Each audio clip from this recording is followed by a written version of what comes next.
The complaints against Canadian Airlines are piling up. In fact, they're at a record high, and that means long wait times for responses. As CTV's Annie Berger-Oliver reports, some passengers say they'd rather go another route to find resolution.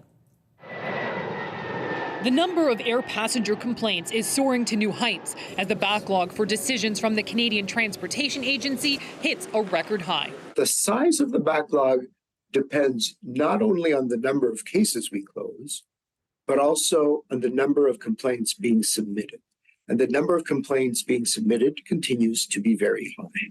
Last year, a record 43,000 complaints were filed by passengers seeking refunds or compensations through the CTA, the body tasked with settling disputes. That pushed the backlog to a high of 71,000 complaints. I'm frustrated, but, I'm really sad. Marco Katz-Montiel filed a complaint in 2022 after he was stranded at Toronto Pearson. He still hasn't heard back and now avoids Canadian Airlines when possible. I know if there's a problem, I won't be able to, the Canadian government will do nothing for me.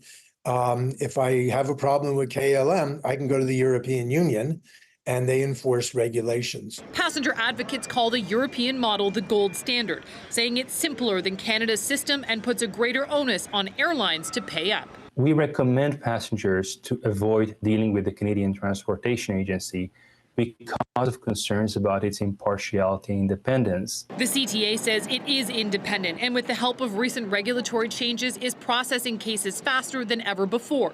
Still, many air travelers say they'd rather turn to small claims court where decisions come faster. It's a very, very different process. At least you hear the conversation, of the defendant. The CTA says clearing the backlog is a priority, with a record of more than 12,500 complaints resolved since the end of September.